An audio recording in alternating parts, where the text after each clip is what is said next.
He had it all: the money, the power, the perfect pregnant wife. But at the reading of his father's will, Cassian Winthorpe decided to destroy her.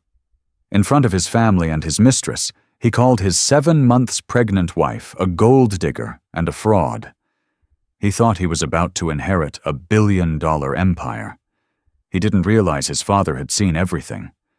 And in the next 60 seconds, the humiliated woman he had just disowned would get the ultimate revenge, and he would lose everything. The nausea that morning had nothing to do with the baby. Lila Hart was 7 months pregnant, and the morning sickness had long since faded, replaced by a dull ache in her lower back and the constant, unsettling flutter of the new life inside her. This nausea was different.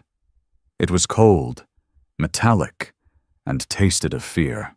It was the familiar taste of any day that mattered to her husband, Cassian Winthorpe. She stood in the center of their cavernous, minimalist penthouse. The windows, stretching 20 feet to the coffered ceiling, showed a bruised, purple-gray New York sky.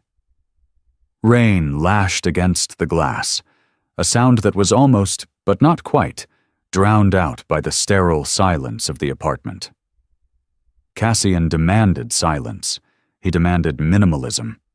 He had systematically stripped the space of all her clutter: the vibrant textiles, the stacks of art history books, the cozy, overstuffed armchair she'd brought from her old life. Her old life. It felt like a story read about someone else. Lila, the promising young curator at a small but respected Chelsea gallery. The woman who could spot talent in a block of unformed clay, who wore paint-smeared jeans and laughed loudly. Cassian Winthorpe had fixed all that. He entered the room, not walking so much as conquering the space. He was a handsome man, in the sharp, predatory way of a hawk. His dark hair was perfect. His bespoke suit was perfect. He was buttoning his cufflink, a flash of platinum, and he didn't look at her. "The car is downstairs, Lila. Try to look presentable. My father's will, you know. People will be watching." Lila was wearing a simple, elegant black maternity dress. It was cashmere, and it had cost more than her first car. She instinctively smoothed her hands over the swell of her belly. "I am presentable, Cassian." He finally looked at her, his eyes doing a quick, dismissive scan. "It's a bit much, isn't it? The whole Earth Mother thing. It's draining. Just stand beside me, nod, and don't talk to the press. And for God's sake, try to look sad. My father just died." He said it like an inconvenience, a failed merger. Edmund Winthorpe, the patriarch, the man who had built Winthorpe Industries from nothing, had been dead for 6 days. Cassian hadn't shed a tear. He'd only complained about the auditors. Edmund had been kind to her. In a distant, observant way. The last time she'd seen him, at a suffocating black-tie gala, he'd pulled her aside.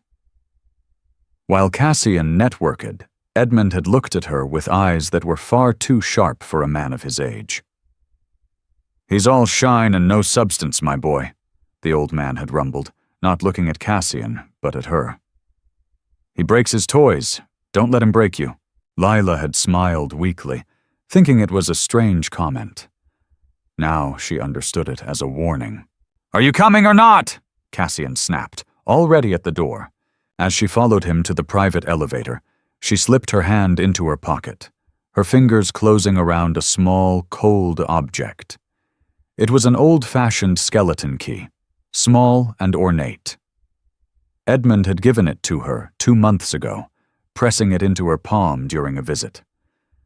"For the thing you value most," he'd said, his eyes twinkling.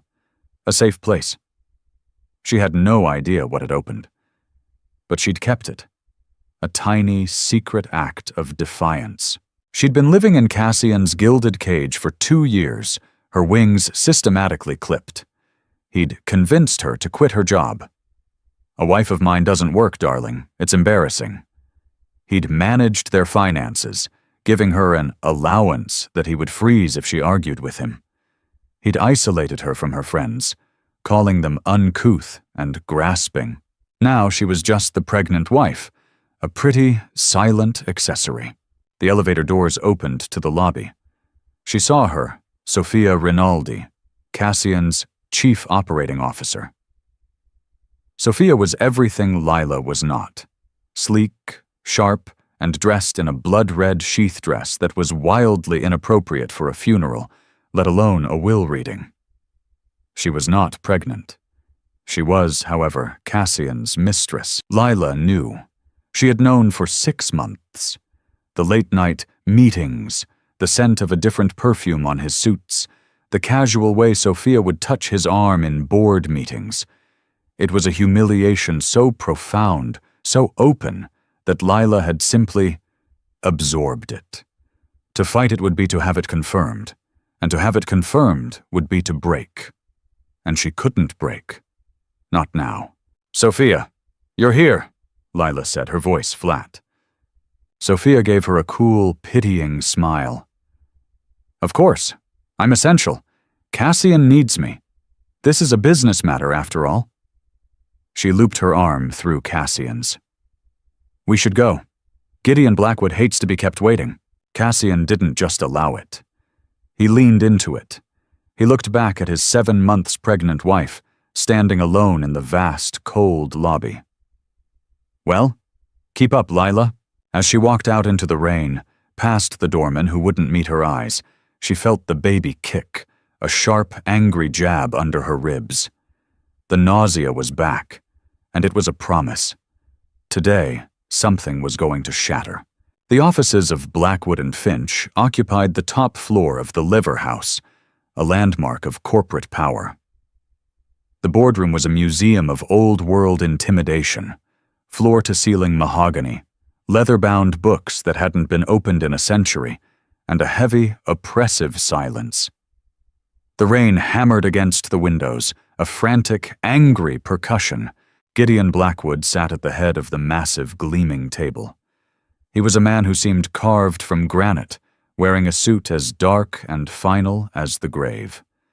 He was Edmund Winthorpe's man, loyal to the end and, apparently, beyond. Lila sat at the table, as far from Cassian as she could manage. Cassian, naturally, had taken the seat opposite Blackwood, the one that screamed heir apparent. Sophia Rinaldi had taken the seat right next to him, a laptop open, as if she were about to take minutes. The only other person was Corinne, Cassian's younger sister, a pale, nervous woman who twisted a handkerchief in her lap and shot venomous looks at everyone, but especially at Lila. "We are here," Blackwood began, his voice a dry rustle, "to execute the last will and testament of Edmund Charles Winthorpe." He put on a pair of antique, wire-rimmed glasses and opened the thick, leather-bound document. The air was so thick with tension, Lila felt she might choke on it. Cassian was vibrating, a low, aggressive thrum of entitlement. He tapped a platinum pen on the table. Tap, tap, tap. "I'll skip the preamble and legal boilerplate," Blackwood said, looking over his glasses. Edmund was not a man for boilerplate. He was specific. Corinne let out a small, choked sob. Cassian just rolled his eyes. "To my daughter, Corinne Winthorpe Wells," Blackwood read, "I leave a trust fund in the amount of $20 million and the house in Telluride. May you finally find some peace, my girl. Your brother is not your keeper." Corinne gasped. It was a generous but not obscene amount. "That's it?" she whispered. "$20 million? Cassian sneered. "Be grateful you got that, sis. You were always a disappointment." "Cassian," Blackwood warned, his voice sharp as steel. Yes, get on with it, Gideon," Cassian said, waving his hand. "Let's get to the main event. The company. Me." Blackwood stared at him for a long, cold moment. Then he turned a page. "Very well. To my son, Cassian." Cassian sat up, a wolfish, triumphant grin spreading across his face. He shot a look at Sophia, who smirked back. Blackwood continued. "To my son, Cassian Aurelius Winthorpe, I leave—" The lawyer paused deliberately and looked up. "I leave the sum of $10,000. The silence in the room was absolute. Even the rain seemed to hold its breath. Cassian's grin froze, then curdled. "What?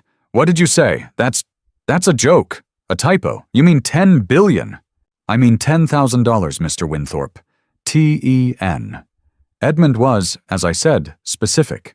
He also left you his collection of chipped teacups, which he said you would find appropriate." The color drained from Cassian's face, replaced by a blotchy, furious red. He stood up, knocking his heavy chair over. It hit the floor with a sickening thud. That senile old fool!" he roared, his voice cracking. "He's insane! He was senile! I'll contest this! I'll have your license, Blackwood!" "I would sit down, Cassian," Blackwood said, his voice dangerously calm. "I will not sit down!" Cassian was pacing, unhinged, and then his wild, furious gaze landed on Lila. She flinched. She saw the new target lock into place. "You," he whispered, his voice low and menacing. He walked toward her and she shrank back. "This is your fault." "Cassian, don't," Lila said, her voice trembling, her hands flying to her belly. "You did this," he roared, pointing a finger at her face. You poisoned him against me. The weak, simpering, artistic little fraud, whispering in his ear, playing the victim." "Cassian, that's enough," Blackwood said, rising from his seat. "Oh, is it?" Cassian laughed, a raw, ugly sound. "Is it enough? I'm just getting started. You think you're so pure, don't you, Lila? My little pregnant Madonna." He turned to the room, a ringmaster performing for his audience. "Do you know what she is? She's a gold digger, a common grasping, social climbing whore who trapped me." Tears were streaming down Lila's face now, hot and silent. She was frozen in her chair, a pillar of salt. "She probably doesn't even know who the father is," Cassian yelled. "She trapped me, and now she gets nothing. You get nothing, you hear me?" He was breathing heavily, his handsome face twisted into a mask of pure, unadulterated hate. And then he did the unthinkable. He turned to Sophia. He grabbed her hand and pulled her up, yanking her to his side. "You see this woman?" he bellowed, holding Sophia's hand aloft. "Sophia Rinaldi, this is a partner. This is a woman of substance. This is the woman I should have married, the woman I will marry as soon as I get rid of this—" He gestured to Lila's belly. "This parasite." The humiliation was complete. It was so total, so devastating that the air had been sucked from Lila's lungs. She was drowning. Corinne was staring at the table, white as a sheet. Sophia was smiling.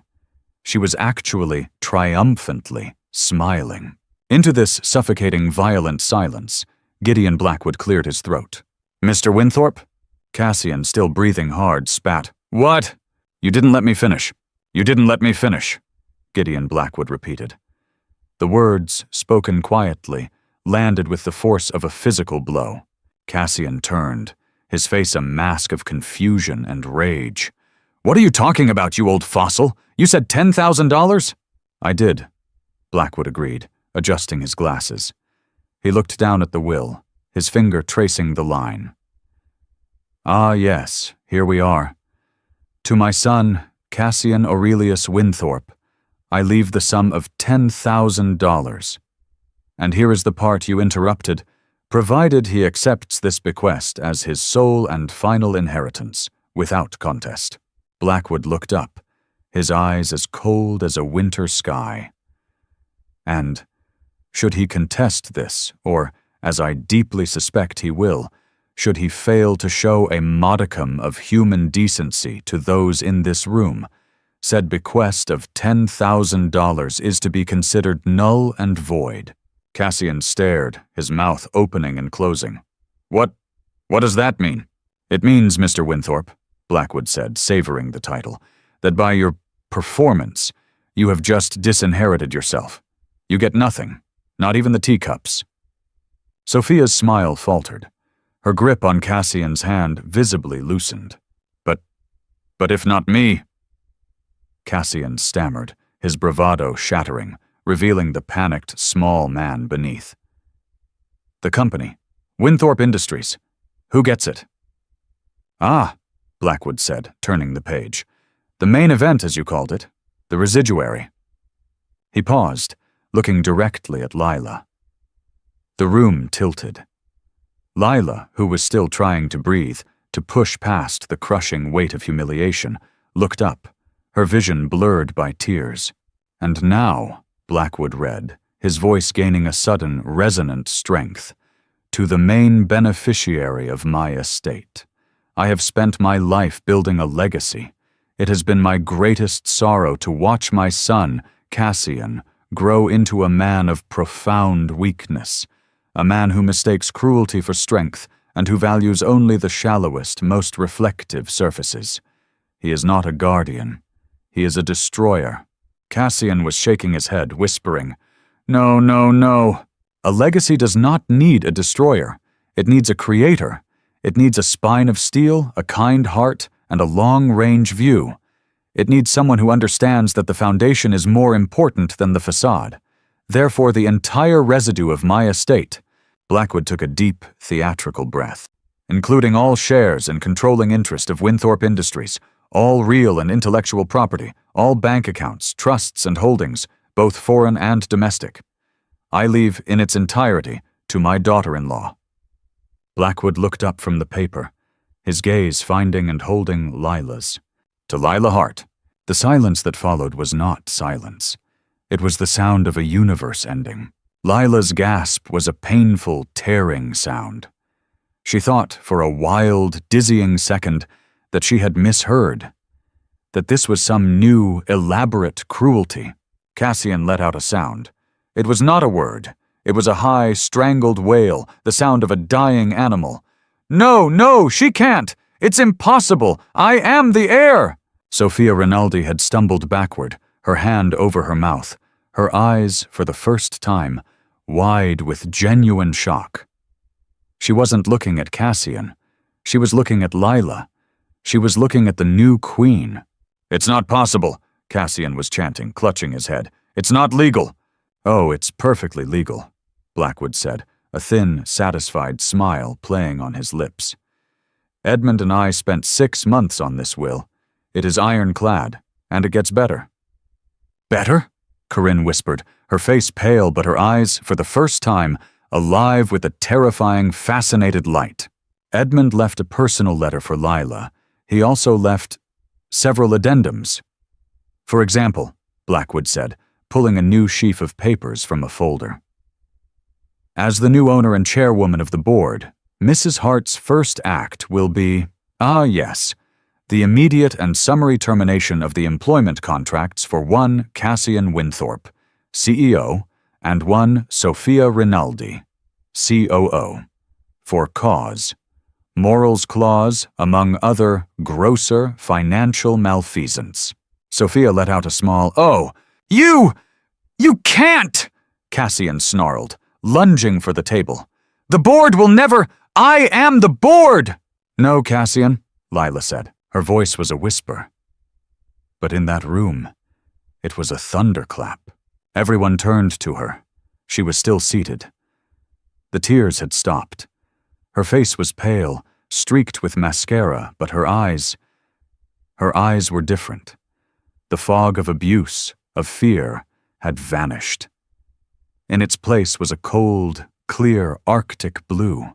She slowly, painfully, pushed herself to her feet, her hands resting on her pregnant belly, a gesture that was no longer one of defense, but of power. "You can't!" Cassian pleaded, his tone shifting instantly from rage to a desperate, whining bargain. "Lila, baby, you don't know what you're doing. You can't run a company. You're an artist. You need me. We can run it together." He started toward her. "Stop," she said. The word was quiet, but it had the weight of the entire Winthorpe estate behind it. He froze. She looked at Blackwood. "Mr. Blackwood, is there security?" Edmund anticipated there might be a transition of power, Blackwood said, pressing a small, discreet button on his desk. The boardroom doors opened instantly, and two very large men in dark suits entered. They were not lawyers. "Cassian," Lila said, her voice shaking but gaining strength with every word. "You called me a gold digger, a whore, a parasite. You humiliated me. You stood there with your mistress, and you disowned me and my child." "Lila, I was angry. I didn't mean it." "Yes, you did," she said. "You meant every word. You just miscalculated. You thought I was a nothing. You thought I was a failed artist you had trapped." She took a step toward him. "But Edmund? Edmund saw me. He knew." She looked at Sophia, who was gathering her laptop, her face a mask of cold fury. "Sophia, you're fired! Get out of my building!" You bitch!" Sophia hissed. "Gentlemen," Lila said to the security guards, ignoring Sophia. "Please escort Mr. Winthorpe and Ms. Rinaldi from the premises. They are to be given 10 minutes to clear their personal effects from their desks, and then they are to be removed. Permanently." "You'll regret this, Lila!" Cassian screamed as the guards took his arms. "You will not survive this. I will ruin you. I'll take the baby." "You will not," Blackwood countered. Edmund also established a trust, a legal war chest for Mrs. Hart, to protect her and the child from any frivolous or vexatious litigation. "Your name is on the list, Cassian. You sue her. You're looking at a countersuit that will leave you, well, with less than your current zero." The fight drained out of Cassian. It was as if his strings had been cut. He looked, for the first time, small. The guards dragged him, sputtering and empty, from the room. The door clicked shut. Lila stood in the silent, mahogany-paneled room. Corinne was staring at her, her mouth slightly open, and then Lila's knees buckled. She would have fallen had Blackwood not crossed the room in 2 surprisingly fast strides to catch her arm, guiding her into the chair Cassian had knocked over. "Breathe, Mrs. Hart," he said, his voice surprisingly gentle. "Just breathe. You have a great deal of work to do." The silence that fell in the boardroom was heavier than the one before. It was the silence of a bomb crater, the air still crackling with ozone. Corinne was the first to move. She stood up, her chair scraping on the polished floor. "You!" she said, her voice trembling. She wasn't looking at Lila with admiration. It was a new kind of hatred, mingled with a terrible, grudging respect. You planned this. You seduced my father. You played the poor, gentle victim, and you stole it all." "Corinne, I did nothing of the sort," Lila said, her hands pressed to her temples. The adrenaline was fading, leaving a vast, echoing emptiness. The baby was turning slow, heavy cartwheels. "Didn't you?" Corinne's laugh was sharp and brittle. "Well, congratulations, sister-in-law. You won. You got the money, you got the power. You even got my father's love, which is more than Cassian or I ever did." She grabbed her purse, the one that cost $20,000. "Don't think this is over. You may have fooled Edmund, but you haven't fooled me. You have no idea what you've just inherited. It's not a company. It's a monster, and it will eat you alive." She stalked out of the room, leaving the scent of expensive, bitter perfume in her wake. Lila was alone with Gideon Blackwood. "She's not entirely wrong," Blackwood said, pouring a glass of water from a crystal carafe. His hand was perfectly steady. He passed it to her. "About the company, that is. Not about you. Edmund was very clear on you." I can't do this," Lila whispered, her voice a raw thread. "Mr. Blackwood, I'm a curator. I know about 17th century Dutch art and postmodern sculpture. I don't know about hedge funds and corporate acquisitions." "You will learn," Blackwood said simply. He sat down opposite her, not as a lawyer, but as something else. An ally? A jailer?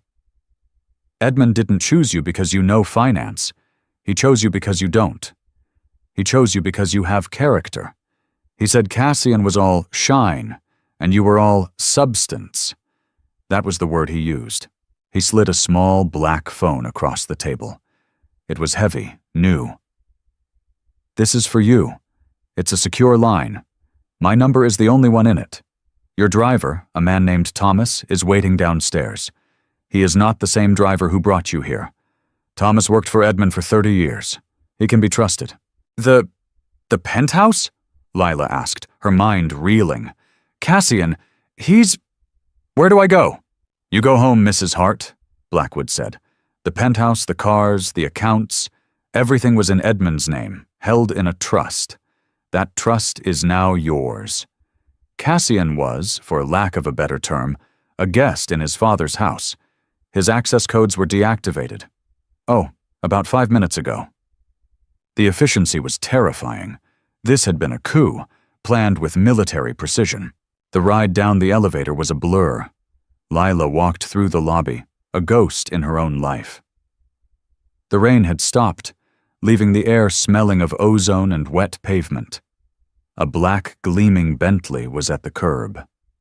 Not Cassian's flashy, obnoxious sports car. This was an older, substantial, elegant machine. A man in a simple black suit held the door. "Mrs. Hart, I'm Thomas." He had kind eyes, wrinkled at the corners. The ride back to the Upper East Side was silent. Lila watched the city stream by, the faces, the lights, the movement. It was all a watercolor, blurred and indistinct. She was in profound, paralyzing shock. When she arrived at the penthouse, the doorman, who had previously ignored her, rushed to open the door. "Good afternoon, Mrs. Hart. A beautiful day." She stepped into the private elevator. The humiliation from Cassian felt like it had happened a lifetime ago, to a different person. The elevator doors opened onto her apartment. Her apartment. It was different. It was no longer silent.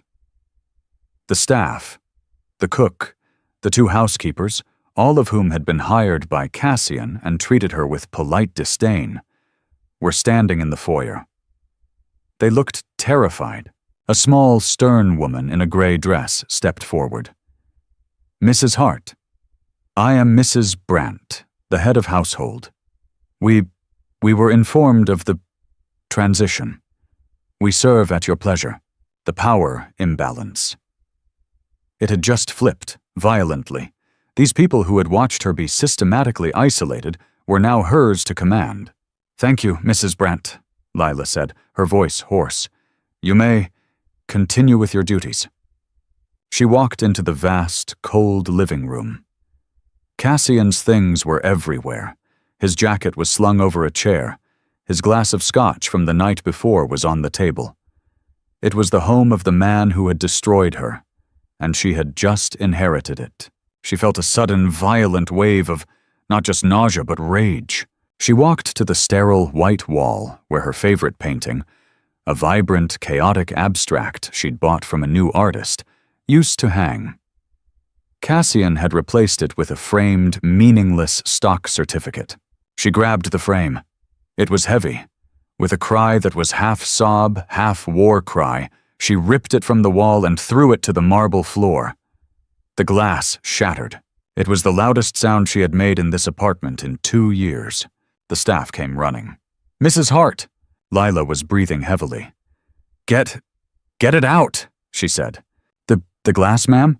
"All of it," Lila said, a wild, dangerous energy filling her. "Get his things out, all of them. His clothes, his toiletries, his ugly, soulless furniture. Pack it.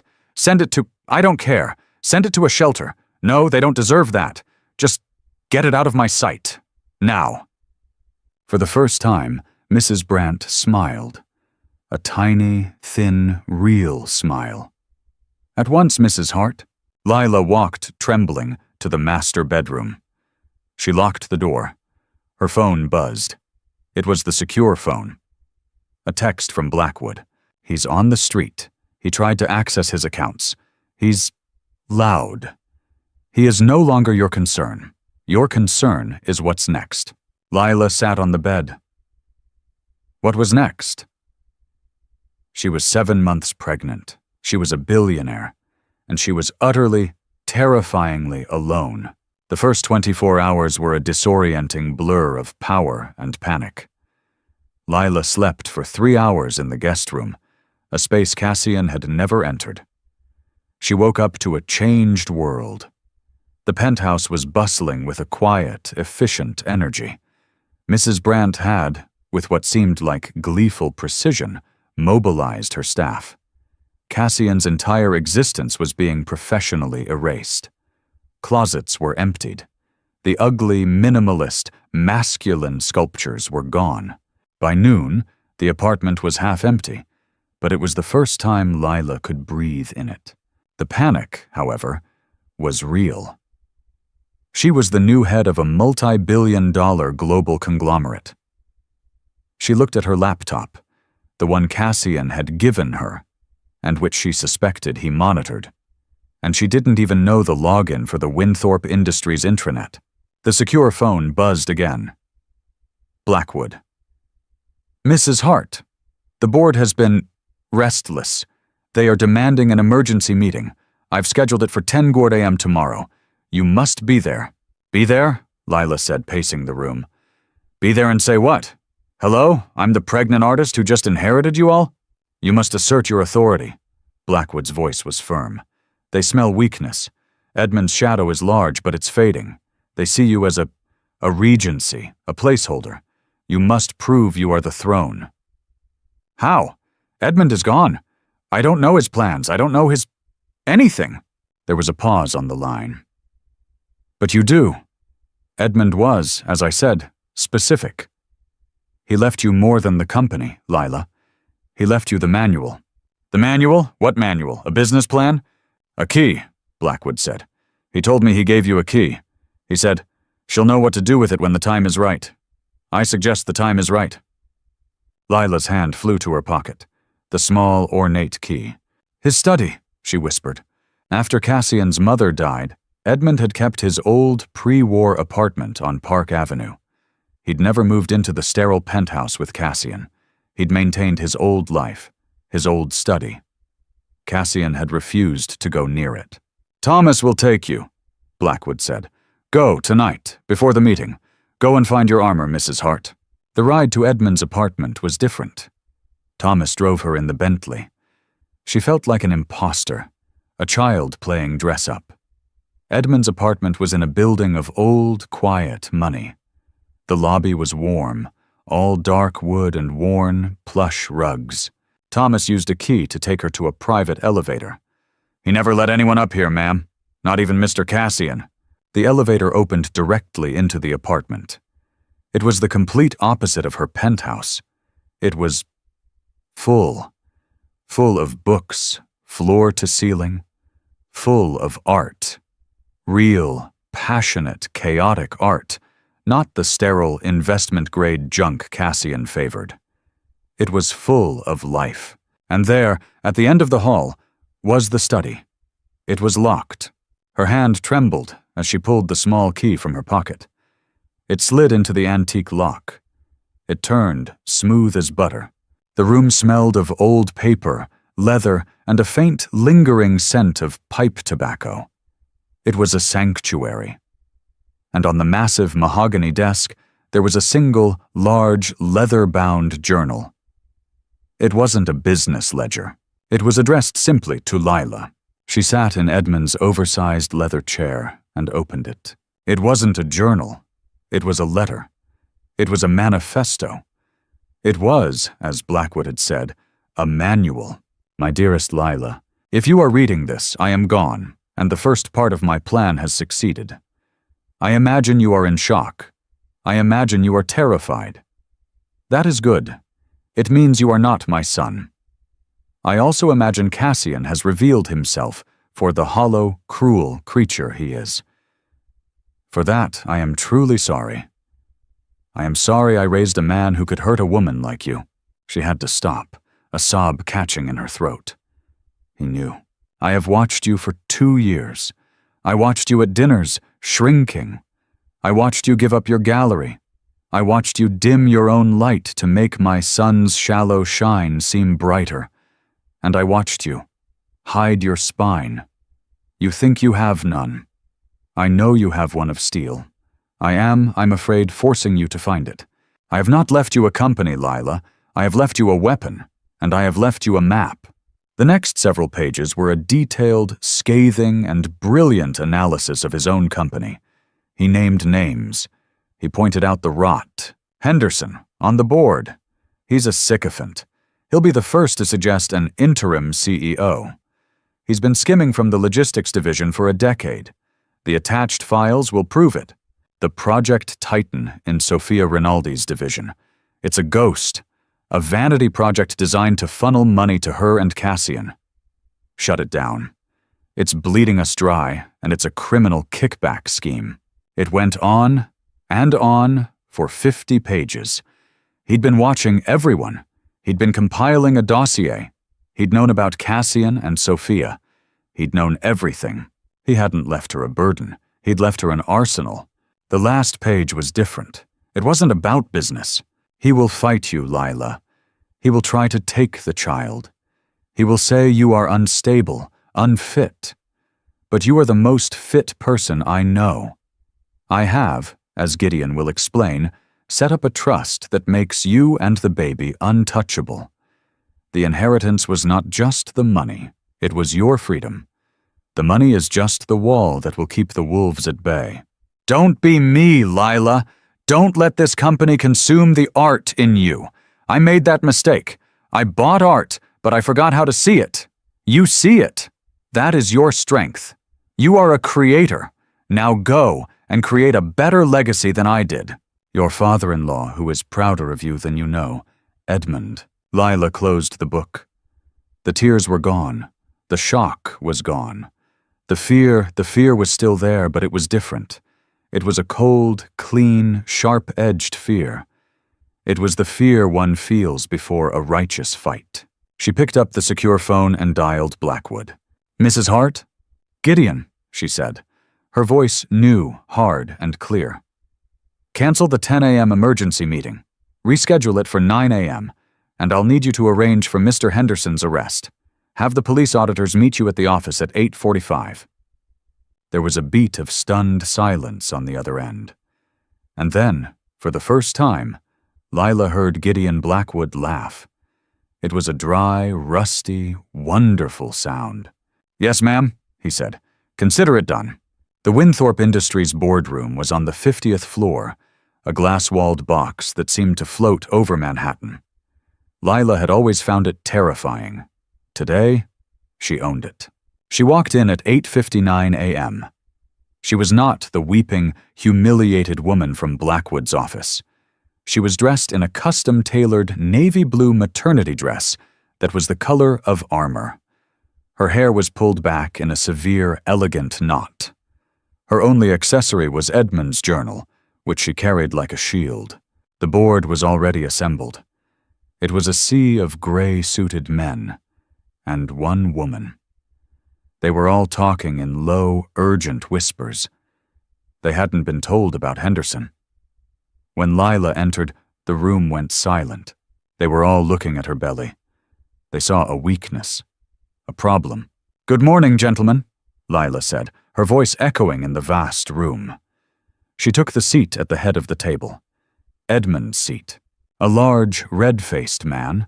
Henderson, just as Edmund had described, was the first to speak.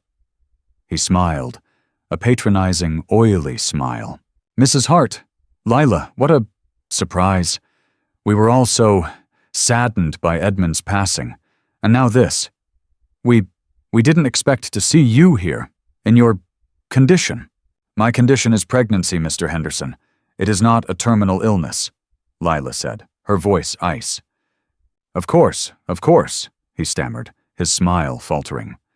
"It's just that, well, a company of this magnitude, it requires stability, a firm hand. We were, as a board, preparing to discuss appointing an interim CEO, someone to guide the ship, while you know, focus on your family." "An excellent idea, Mr. Henderson," Lila said. The room relaxed. The men smiled. "However," she continued, "I will be that hand. There will be no interim." The smiles vanished. Now, Lila, Henderson started, his voice turning from patronizing to angry. You are an art curator. You are a child. You cannot possibly understand what we do here. You will run this company into the ground. Edmund was senile. This is a farce. Mr. Henderson, Lila said, opening the journal. Are you familiar with a shell corporation named Titan Logistics based in Delaware? The color drained from Henderson's face. Or your consulting arrangement with the Port Authority in Singapore? The one that's paid you $4.3 million over the last 2 years? This is slander! Henderson sputtered, standing up. You can't prove a thing. I don't have to, Lila said, nodding to the door. They can. As if on cue, the boardroom doors opened. 2 NYPD detectives and a team of forensic accountants, led by Gideon Blackwood, entered the room. Robert Henderson, the detective said, you're under arrest for fraud, embezzlement, and racketeering. The boardroom descended into chaos. Henderson was shouting. The other board members were on their feet, yelling, What is the meaning of this? Lila stood up, her hands flat on the table. Sit down, she yelled. The room once again fell silent. They stared at her. Mr. Henderson, Lila said calmly, as he was being handcuffed, was a thief. My father-in-law, who was not senile, was aware of it for some time. He was also aware, she said, her eyes scanning the other horrified faces, of all your little secrets, your golden parachutes, your pet projects, your indiscretions. She let the threat hang in the air. Winthorpe Industries is at a crossroads, she said, her voice ringing with a power she didn't know she possessed. For the last 2 years, it has been mismanaged by Cassian Winthorpe and his COO, Ms. Rinaldi. It has been a bank for their vanity and a cover for their crimes. As of yesterday, they are both gone. She looked at the board, one by one. Project Titan, as of this morning, is dissolved. The entire division is under audit. We are bleeding cash, and it stops today. Edmund Winthorpe built this company on a foundation of steel. It has been corrupted by rot. I am here to cut the rot out. She held up the journal. Edmund left me his roadmap.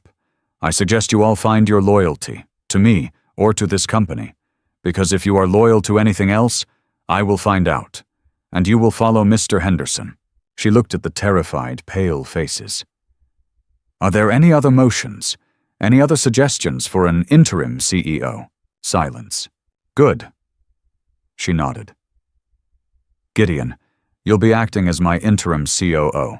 You all know him. His first order of business will be accepting your resignations, or your oaths of fealty. Meeting adjourned. She turned and walked out of the room, her head held high. She made it to the private elevator before her legs gave out. She leaned against the wall, her entire body shaking, and rubbed her belly. Well, baby, she whispered, her voice trembling. I guess we're in charge now. The private moment was broken by a call. It wasn't the secure phone. It was her old iPhone, the one she'd almost forgotten. An unknown number. Lila? Lila, is that you? The voice was a whine. It was Cassian. Where are you? I'm at the bank. My cards. They're not working, Lila. They won't let me into the apartment. Tell them to let me in. No, Cassian, Lila said, her voice flat. What? Lila. Baby, stop this game. It's not funny. You can't do this. I'll sue you. I'll tell everyone you're crazy. You're having a breakdown. I'll get custody. I'll take my son. I'm not playing a game, Cassian, Lila said, the elevator doors opening to her empty, clean penthouse. You are finished. You are a nothing. You said it yourself, and you will never, ever touch my child. She hung up, blocked the number, and threw the old phone into a wastebasket. She was done with that life. The next 2 months were a brutal, relentless war. Lila worked 18-hour days from the penthouse, with Gideon Blackwood as her field marshal. She was fighting on 2 fronts, stabilizing the massive, unwieldy company and fending off the legal and social attacks from Cassian. He was true to his word. He'd gone to the press, painting her as a hysterical, pregnant, and unstable woman who had stolen her senile father-in-law's company. He'd filed lawsuits, all of which were immediately thrown out by judges who glanced at the ironclad Will and Edmund's war chest trust. Corinne, too, had launched her own attack. She'd tried to rally the shareholders, claiming Lila's artistic approach was tanking the stock. But Lila, following Edmund's manual, had done the opposite. By cutting the rot, shutting down the vanity projects, and arresting Henderson, she had stabilized the company. The stock, after an initial wobble, was climbing. But the stress was immense. Lila was 8.5 months pregnant. She was exhausted, lonely, and terrified. She was a queen on an isolated island. One night, after a grueling 14-hour call with the Tokyo board, the pain started. It wasn't the dull ache she was used to. It was a sharp, searing, terrifying pain. She was in early labor. Thomas, her driver, broke every speed limit getting her to the private wing of the hospital, the one Edmund Winthorpe had endowed. It was a medical emergency. The stress, the doctor said, had taken its toll. "We need to get the baby out, Mrs. Hart. Now." Lila was terrified. She was alone. She was about to bring her child into the world, and the only person she had to hold her hand was a kind, aging driver who waited in the hall. As they were prepping her for the emergency C-section, a commotion erupted outside her room. "You can't keep me out! That's my wife! That's my son!" It was Cassian. He burst through the door, his hair wild, his suit rumpled. He didn't look like the sharp, cold man he'd been. He looked broken, desperate. "Lila," he said, rushing to her bedside. "Lila, I heard. I came as soon as I heard." "Get out!" she panted, clutching her stomach as a contraction ripped through her. No, baby, listen." He grabbed her hand. His was clammy. I'm so sorry. I've been a monster, an idiot. The money, my father. It made me insane." He was crying. Real, actual tears. "I don't care about the company. I don't. I heard you were in trouble. I want to be here. For you, for our son." For one agonizing, vulnerable second, Lila almost believed him. She was in pain. She was scared. The old, programmed instinct to be soothed by him, to need him, flared up. He saw the weakness. His grip tightened. "It's all my fault. Let me make it right. Let me be here. Let me be a father." It was a performance. She knew in her heart it was a performance. This was his last, desperate attempt to get back in. To get to the baby, to get to the inheritance. The pain subsided for a moment, leaving her with that cold, Arctic clarity. She pulled her hand away. "Get out, Cassian." "Lila, please." "You don't get to be here," she said, her voice low and vicious, all her fear and rage and pain funneling into this one moment. "You don't get to do this. You don't get to humiliate me, to disown this child, and then to crawl back and pretend to be a father. This is the consequence, Cassian. You wanted me to have nothing. You wanted me to be alone. Well, you got your wish. You're just on the wrong side of it." "Lila!" "Security!" she screamed, the word tearing from her throat. Hospital staff and Thomas were in the room in an instant. "Get him out of here!" Lila ordered, tears of pain and fury streaming down her face. "He is to have no contact, no access. He is not the father. He is nothing." Cassian looked stunned. He looked at the woman in the bed, pale, sweating, in agony, but with eyes of iron. And he finally understood. He had lost. He had lost completely. He was escorted out, not yelling this time, but slumped, a hollow man. The C-section was fast. And as Lila drifted in the twilight of anesthesia, she heard a sound. A tiny, furious, healthy wail. When she woke up, the room was quiet. Gideon Blackwood was standing by the window. "Gideon? Mrs. Hart, you gave us all a scare." "The baby?" she whispered, her heart stopping. "The baby," he said, a real warm smile touching his face, "is magnificent." A nurse brought in a small glass bassinet. Inside, wrapped in a blanket, was a tiny, perfect, red-faced baby. It's a girl," Lila whispered as the nurse placed the baby in her arms. A girl, all Cassian's rants about his son, his heir, and the universe had given her a daughter. She looked at her baby, this tiny creature who had weathered the storm with her. She had a full head of dark hair and a ferocious scowl. "Her name," Lila said, her voice cracking with a love so profound it hurt, "is Rose. Rose Donovan, after my grandmother. She wasn't a Winthrop, she was a Donovan. She was her own." There was a soft knock. Corinne was standing in the doorway, looking awkward and lost. I saw them take Cassian out," she said.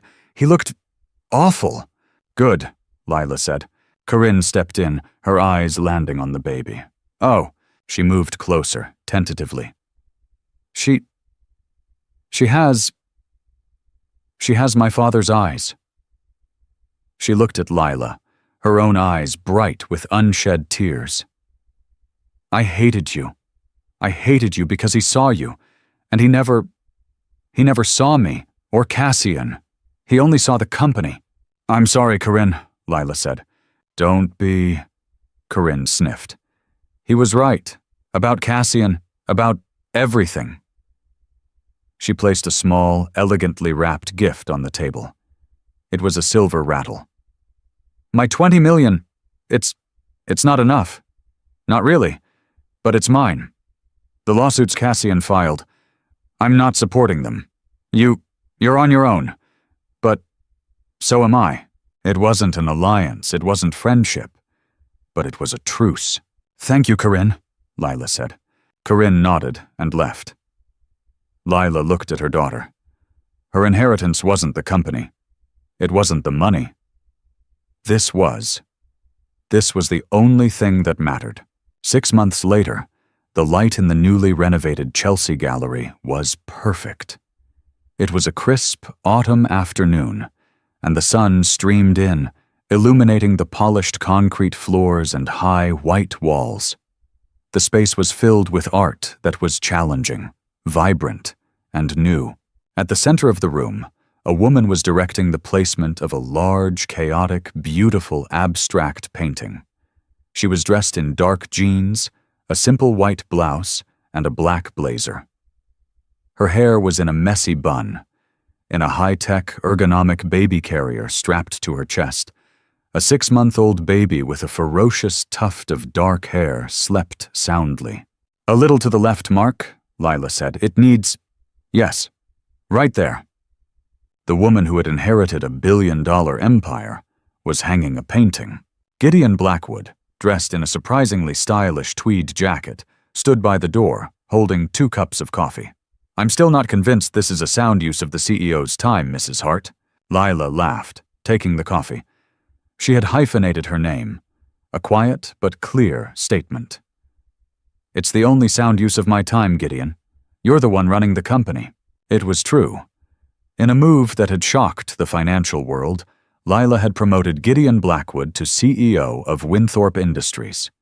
She had retained her title as chairwoman of the board, but she had handed the day-to-day operations to the one man Edmund had trusted. "I am merely executing your vision," Gideon said dryly, "and I must say, the Edmund Winthrop Foundation for the Arts is aggressive." "It's a start," Lila said, sipping her coffee. She had used a significant portion of the company's profits, and her own new wealth, to create a massive charitable foundation. It funded underprivileged artists, reopened community art programs, and, in its first, most controversial move, bought this gallery and given it back to its original curators. She was, as Edmund had requested, creating. "He would be proud, you know," Gideon said quietly, looking at the painting. "He always loved the abstract, said it was the only honest art." "I know," Lila said. The painting she had just hung was her own, the one she had been working on when she met Cassian, the one she had hidden in storage for 2 years. A bell chimed. The door opened. A man stood there, silhouetted against the bright street. He was thin, poorly dressed, and he flinched when Lila turned to look at him. It was Cassian. Lila's blood went cold. She instinctively put a hand over Rose. "Cassian," Lila said. Her voice was steel. "You are trespassing. I have a restraining order." I know, I'm not here for that," he stammered. He looked terrible. He was thin, his eyes were haunted, and he smelled of stale liquor. The $10,000 had run out long ago. His friends had vanished. He was a ghost. I saw the paper," he said, holding up a copy of the New York Times art section. There was a full-page story on the gallery's opening. On her. I wanted to see it," he whispered, looking at her painting. It's good, Lila, it really is. You were always so talented." This was the final, most pathetic attack. The plea for pity, the last desperate attempt to find a crack. Lila looked at him. The man she had loved. The man who had almost destroyed her. She felt nothing. Not hatred, not anger. Just a vast, empty pity. "It's not for you, Cassian," Lila said.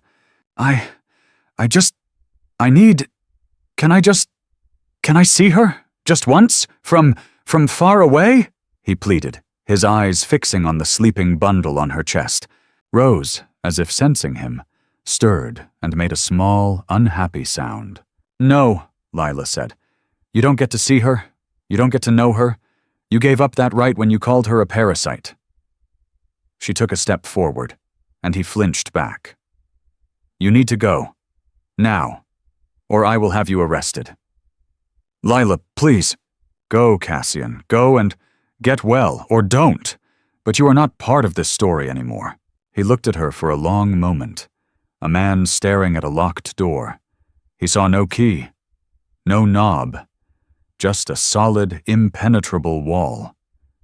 He turned and, with his shoulders slumped, shuffled out of her gallery and out of her life. Gideon Blackwood let out a breath. "That was well done." Lila turned back to the painting, her heart hammering. "He's pathetic." "He is, and you are not." She looked at her work. She looked at her daughter. The humiliation had been public, scalding, and designed to break her. But it hadn't. It had burned away the dross, the fear, the woman she had been pretending to be. The inheritance wasn't the money, it wasn't the company. Edmund had been wrong about that. The inheritance was her. Her art, her strength, her daughter. She smiled. A real, full, genuine smile. "Let's open the doors, Gideon. We have work to do." And so, Lila Hart, the woman they tried to break, rebuilt an empire. Not with steel and glass, but with art and heart. She learned that true power isn't about what you inherit, but what you build. Her humiliation was public, but her redemption was hers, and she and her daughter were finally free. What did you think of Lila's ultimate revenge? Do you believe people like Cassian can ever truly change, or was his final appearance just another manipulation? Let us know your thoughts in the comments below. And if you love stories about incredible strength and karmic justice, be sure to like this video, share it with a friend, and subscribe for more powerful real-life stories. What happens when a man who has everything realizes he has nothing at all? Dorian Vale was a king ruling from a Fifth Avenue skyscraper, a millionaire who bought and sold pieces of the New York skyline. His beautiful pregnant wife, Celine Marin, was his most prized possession. But one rainy Tuesday, his kingdom crumbled. He came home not to a warm embrace, but to a cold, empty apartment and a single white envelope on his pillow. The letter inside didn't just announce her departure, it held up a mirror to a monster he didn't know he'd become. This is the story of a lifetime of regret, a desperate search for a ghost, and the agonizing journey of a man trying to redeem a soul he sold for success. Before we begin, take a moment and comment your city below. It's always fascinating to see where everyone is tuning in from around the world. Now, let's dive in. The rain fell on New York City in relentless gray sheets, blurring the jewels of light from the traffic-choked streets 57 floors below. From his vantage point in the penthouse apartment on Fifth Avenue, Dorian Vale saw the city not as a collection of human lives, but as a complex, beautiful machine he had learned to master. At 36, he was a titan of real estate development, a man whose name was etched onto the glass and steel of the city's newest and most audacious structures. He was a success story written in concrete and billion-dollar deals. His apartment was a testament to this success, a minimalist masterpiece of marble, chrome, and glass. It was less a home than a gallery, curated to project an image of untouchable power and sophisticated taste. It was also, Dorian was beginning to realize, profoundly silent. The silence had grown louder in recent months, a creeping, insidious thing that even the hum of the city couldn't drown out. It was a silence that emanated from his wife, Selena Marin. He found her in the nursery.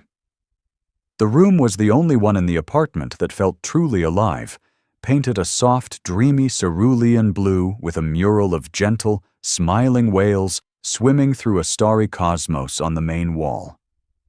Selena Marin had painted it herself, every star and every wave a testament to her quiet, patient love. She was standing before the mural now, her back to him, one hand resting on the swell of her belly, 8 months into her pregnancy. The painter called, Dorian said, his voice echoing slightly in the large, open-plan living space as he walked towards her. He loosened his silk tie, the knot a symbol of the day's corporate battles, one as usual. He said the shade of white for the trim you picked, Chantilly lace, is on back order. He suggested simply white. I told him to go ahead. Selena Marin didn't turn. You should have asked me, Dorian. Her voice was soft, almost a whisper, yet it carried a weight that made the vast room feel small.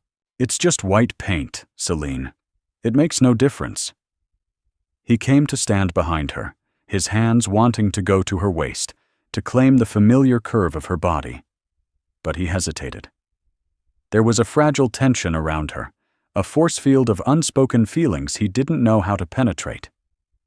It makes a difference to me, she said, finally turning.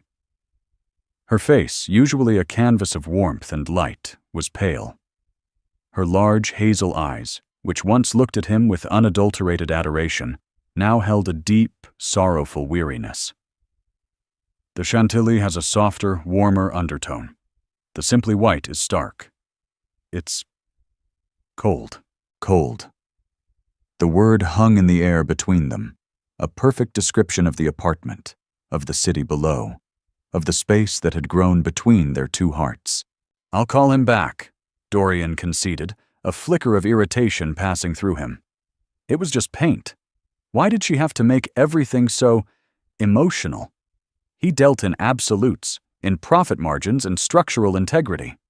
The nuances of her emotional landscape were a foreign territory he had long since stopped trying to map. Don't bother, she said, turning back to her whales. It's already done. Later that evening, dinner was another exercise in silence.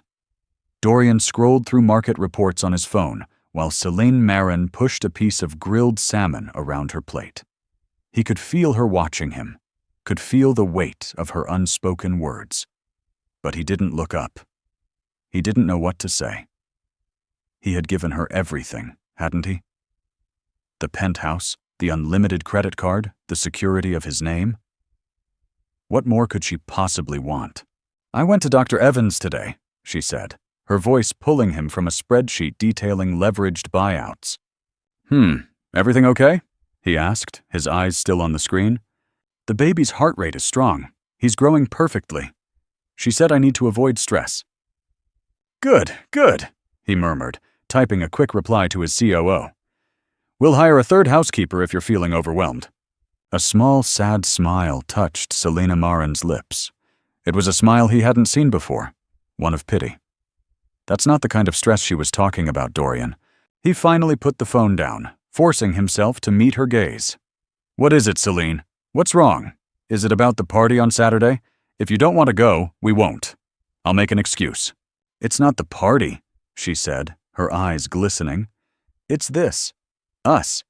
You're here, but you're a million miles away. You're looking at me, but you don't see me. You're having a child with me, but I feel utterly, completely alone." The accusation stung. It was unfair. He was working himself to the bone for them, for their future, for this child. "That's not true," he said, his voice defensive. "Everything I do is for you, for this family." "No, Dorian," she whispered, and the certainty in her voice chilled him. "Everything you do is for the win, for the deal, for the next building. I just happen to be living in one of them." She stood up, leaving her full plate on the table, and walked to their bedroom, closing the door softly behind her. The click of the latch was as loud as a gunshot in the silent apartment.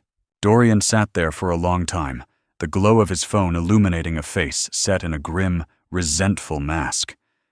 He didn't understand. He had provided the perfect life. He had built her a gilded cage and filled it with treasures, and still she was unhappy. He picked up his phone again, the familiar world of numbers and deals a comforting balm to the confusing sting of her words. He had a problem with a zoning commissioner in Brooklyn. He would focus on that. It was a problem he knew how to solve. He went to bed late, slipping under the cool, high thread count sheets. Selina Marin was turned away from him, a silent, unmoving form in the darkness. He didn't try to touch her. He simply lay there, staring at the ceiling, the regret of their non-conversation a bitter taste in his mouth. He'd make it up to her, he thought. After this big deal closed, he'd take her away. Maybe to the Maldives. He'd buy her a new piece of jewelry, something shiny to distract her. He fell asleep planning the solution, the way he always did, confident that every problem had a price, a strategy, a fix. He was wrong. He awoke the next morning to the relentless, cheerful sunlight of a city that had washed itself clean. The rain was gone. But the silence in the apartment was different. It was no longer a heavy, oppressive presence. It was a void. An absence. Celine Marin's side of the bed was empty, the sheets cold to the touch. That wasn't unusual. She was often an early riser. But the closet door was ajar. He saw a gap where her favorite suitcase used to be. A prickle of unease ran down his spine. "Celine?" he called out, his voice hoarse. No answer. He walked through the silent apartment. The kitchen was pristine, untouched. The nursery door was closed. He pushed it open, half expecting to find her standing before the mural. The room was empty. The soft blue of the walls seemed to mock him.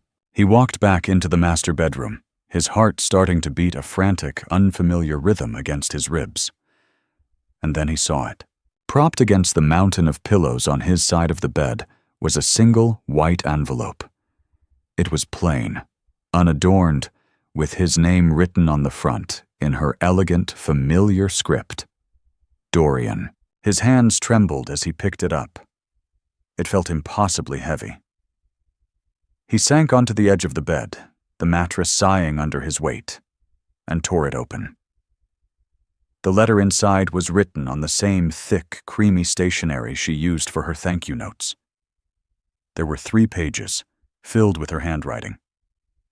He saw the faint, dark smudges of teardrops blurring some of the ink. He began to read. "My dearest Dorian, if you are reading this, it means I have finally found the courage to do what I should have done a long time ago. I have left. Please, do not try to find me. There is nothing a private investigator or a dozen of your high-powered lawyers can do. I am not a problem to be solved or a negotiation to be won. I am a person, and I am gone. I used to love you with a ferocity that scared me. I remember the man I met at that little gallery in Chelsea. The one who didn't just look at the price tag of a painting, but at the brushstrokes. The one who asked about my dreams, not just my name. He listened. He saw me.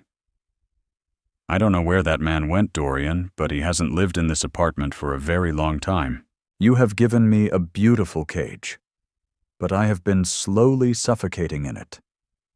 You surrounded me with luxury, but starved me of affection. You are preparing to be a father, but you have forgotten how to be a husband. I watched you at dinner last night, your face illuminated by the cold blue light of your phone, and I finally understood. Your heart is not here. It is in the skyline, in the next deal, in the relentless pursuit of more. And I will not, bring our child into this world of emotional poverty. Our son deserves to be more than a future heir to a real estate empire.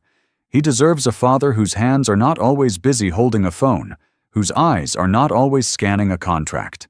He deserves laughter and bedtime stories, and a father who is present in spirit, not just in body. I looked at you, and I knew with a bone-deep certainty that you could not give him that. Not now. Maybe not ever. And then there is the other reason, the one my heart shattered to discover, and my pride tried so hard to ignore. I know about Vera Nocturne. I've known for months. The late-night board meetings, the scent of a perfume that wasn't mine on your coat, the transactional coldness in your eyes when you thought I wasn't looking. Did you think I was stupid? Or did you simply not care enough to be more careful? I think I know the answer. She is a part of your world, the world of deals and assets. I suppose, in your mind, it was just another merger. That betrayal was the final key that unlocked my cage. It wasn't just my heart you broke. You broke the foundation of our family before it was even built. You broke the promise we made. And for that, I can never forgive you. I have taken nothing that you would consider of value. Only my clothes, my painting supplies, and the child you helped create but have never truly known. Do not worry about us. We will be safe.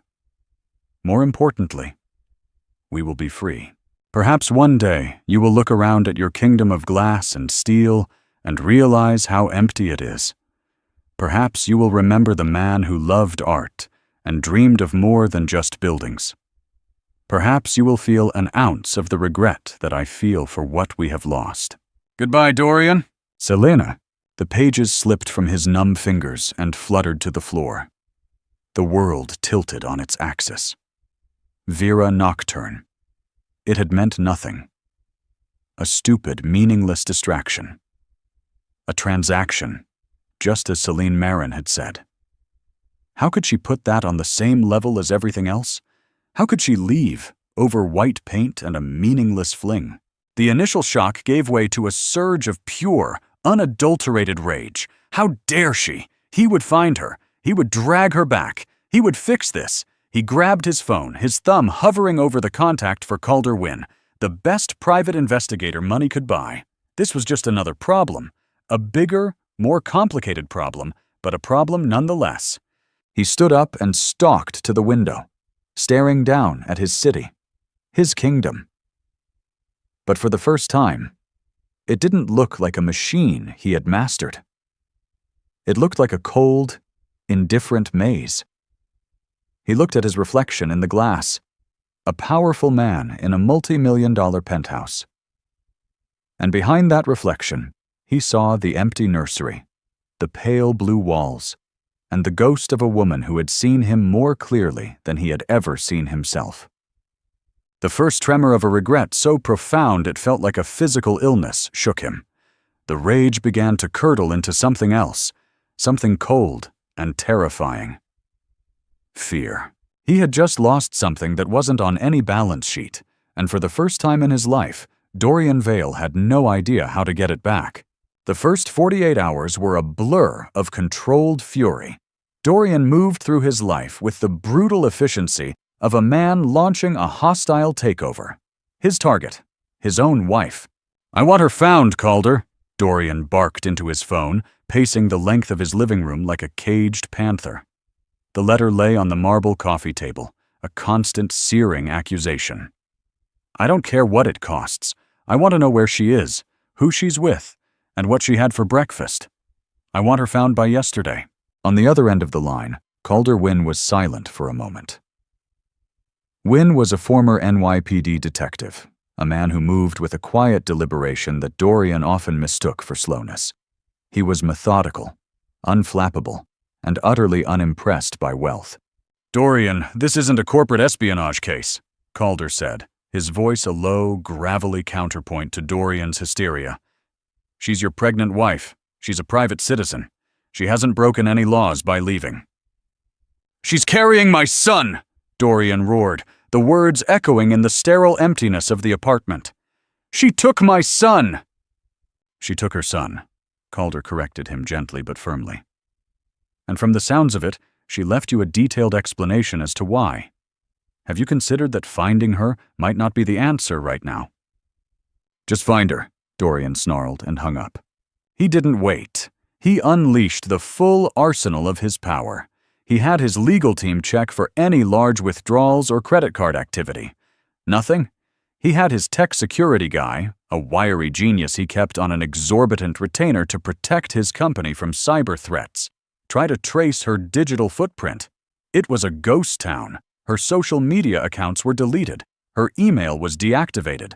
Her phone was disconnected. The digital life she had maintained as Mrs. Celine Marin Vale had been systematically and cleanly erased. It was a professional-level disappearance. A chill went down Dorian's spine. This wasn't a spur-of-the-moment emotional decision. This was planned, meticulously. For weeks, maybe months, while she had been smiling sadly at him across the dinner table, she had been plotting her escape. The second call he made was to Vera Nocturne. She answered on the second ring, her voice husky and suggestive. "Dorian, I was wondering when you'd call. I have the preliminary designs for the Hudson Yards lobby." "It's over," Dorian said, his voice flat and dead. There was a stunned silence. "What? What are you talking about? We have a meeting tomorrow." "Not the project. Us. Whatever this was. It's over. Don't call me again unless it's about work." "Dorian, wait," she began, her voice shifting from seductive to sharp. "You can't just—" He hung up on her too. He swiped her contact and deleted it, a hollow, symbolic gesture. He felt a fleeting, pathetic sense of accomplishment, as if cleaning up this one small, sordid mess could somehow undo the cataclysmic damage. But Selina Marin's words from the letter echoed in his mind. "Did you think I was stupid, or did you simply not care enough to be more careful?" The truth was, he hadn't thought of her at all in those moments. That was the real crime. Days turned into a week. Calder Wynne's initial reports were thin, frustratingly so. Celine Marin had withdrawn a moderate amount of cash, $10,000, from a joint account 2 weeks before she left. Enough to live on for a while, but not enough to raise a flag. She had sold some of her own jewelry, pieces she'd owned before she met him, through a discreet private dealer. She had paid cash. She hadn't used a driver's license or passport. She hadn't bought a plane or train ticket under her own name. "She took a taxi to Penn Station," Calder reported over the phone a week later. "Paid cash. We lost her in the crowd. She could have gotten on any train, any bus, or even just walked out the other side and gotten into a different cab. She knew the station's camera blind spots. She's smart, Dorian. So find someone who saw her?" "We're trying." But she wore a baseball cap and sunglasses. In a city of 8 million people, all trying to mind their own business, she might as well have been invisible. The power Dorian wielded with such precision in his professional life was useless here. He couldn't bully a ghost. He couldn't threaten a memory. He started to unravel. He snapped at his staff. A multi-million-dollar negotiation for a prime piece of midtown real estate stalled because he was too distracted, too volatile. His empire, which had seemed so solid and untouchable, began to show hairline fractures. He couldn't stand to be in the apartment. Every surface screamed of her absence. The half-finished painting in her art studio, a landscape of a windswept coast he didn't recognize, was a silent monument to her abandoned life. He found himself wandering into the nursery, the soft blue walls closing in on him. He touched the painted whales, his fingers tracing the delicate lines. He had seen her paint this, had walked past her with a nod and a distracted smile, never truly appreciating the love she was pouring onto the walls. He'd seen it as decorating. She'd seen it as building a world for their son. One evening, unable to bear the silence, he went to the bar at the Baccarat Hotel, a place of crystal and quiet money, where he'd often taken Céline Marin for celebratory drinks. He ordered a Macallan 25, the expensive scotch doing little to numb the ache in his chest. As he stared into the amber liquid, a memory surfaced. It was from 2 years ago, their first anniversary. He had just closed the biggest deal of his career. He'd taken her here and presented her with a diamond necklace, a string of perfect, cold stones. She had smiled, thanked him, and put it on. But later that night, as she was taking it off, she'd said, "It's beautiful, Dorian. But you know what I would have loved? A picnic in Central Park. Just us, no phones." He had laughed it off. "Darling, I don't do picnics. I do this." He'd gestured around at their lavish suite. Now, sitting alone at the bar, the memory was a physical blow. He hadn't been listening. She had been speaking a different language, one of connection and simple moments, while he had only been fluent in transactions and grand gestures. He had been trying to buy her happiness when all she wanted was his time. A month after she vanished, Calder called with a potential lead. A woman matching Céline Marin's description had been seen in a small town in Vermont, buying art supplies. Dorian's heart leaped. He was in his car, a sleek black Aston Martin, and heading north within the hour, a frantic, desperate hope clawing at his throat. He drove for 4 hours, the city skyline receding in his rearview mirror, replaced by the green tapestry of the countryside. He arrived in the picturesque town of Woodstock, a place of covered bridges and quaint storefronts. It felt like a different world. It felt like a world Céline Marin would love. Calder had given him the name of the art supply store. Dorian walked in, the bell over the door chiming softly. An older woman with kind eyes and paint-stained fingers looked up from behind the counter. Dorian showed her a photo of Céline Marin from his phone, a picture of her smiling on a beach in the Hamptons, the sun catching the light in her hair. The woman studied the photo. "Yes," she said slowly. "A woman who looked like this was in here, about 3 weeks ago. She was lovely, very quiet. She bought a lot of oils, mostly blues and grays." "Did she say where she was staying? Where she was from?" Dorian asked, his voice tight with anticipation. "No," the woman said, shaking her head. "She paid in cash. But she did talk for a moment about the light. She said she was trying to find a place where the light was just right. Said the city light was too harsh, too artificial." The woman looked at him, her gaze perceptive. "Are you her husband?" "Yes," Dorian said. "I need to find her. It's urgent. She's pregnant." The woman's kind expression hardened slightly. "Son," the look in that woman's eyes, it was the look of someone running from something, not to something. Sometimes the best thing you can do for someone you love is to let them go. His hope deflated like a punctured lung. He thanked her and left, the bell chiming his lonely retreat. He spent the rest of the day driving through the winding Vermont roads, peering at every passing woman, every remote farmhouse, hoping for a miracle. There was none. It was a dead end. She had passed through, a ghost on her way to somewhere else. Driving back to New York that night, defeat settled into his bones, cold and heavy.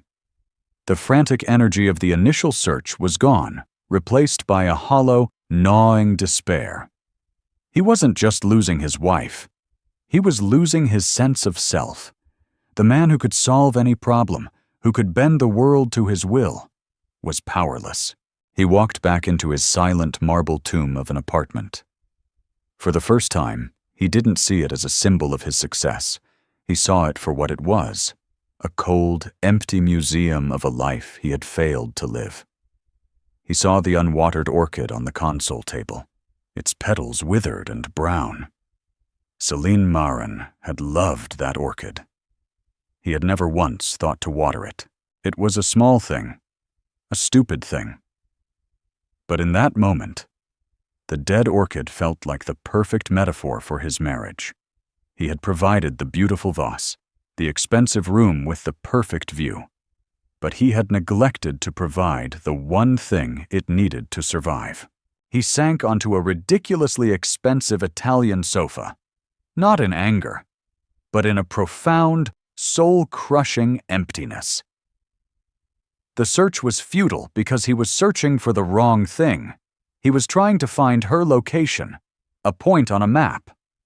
But the real loss, the thing he had to find, was something inside himself. And he was beginning to suspect it wasn't there anymore. The failure in Vermont marked a turning point. The frantic outward search, fueled by anger and the desperate need for control, slowly fizzled out, replaced by a torturous inward journey. The autumn leaves turned from green to gold to a brittle brown, carpeting Central Park in a melancholic blanket. The city donned its festive lights for the holidays, but for Dorian, the cheerful glow only seemed to accentuate the darkness within him. His professional life, once the bedrock of his identity, became an unbearable chore. The thrill of the deal was gone. He'd sit in boardrooms surrounded by men who spoke his old language of leverage and acquisition, and their words would sound like meaningless noise. He'd stare out the window of his corner office at the spires of the city, the buildings he'd helped raise, and feel nothing but a hollow echo. He was an architect of a world he no longer wanted to inhabit. His partners grew concerned, whispering about his distraction, his sudden lack of ruthlessness. The Vale Empire, for the first time, looked vulnerable. Dorian stopped trying to fill the silence of the apartment. He let it consume him. He fired 2 of the 3 housekeepers, wanting to be alone in his self-imposed exile. He started to see the apartment through Selena Marin's eyes. He saw the cold, impersonal art he'd bought as an investment, not for its beauty. He saw the furniture, chosen for its brand name and not its comfort. He saw the vast, empty spaces where laughter should have been. His evenings were spent not with Calder Wynn's reports, which had dwindled to nothing, but with the ghost of his wife. He began a new kind of search, not for her body, but for her soul. He started in her art studio.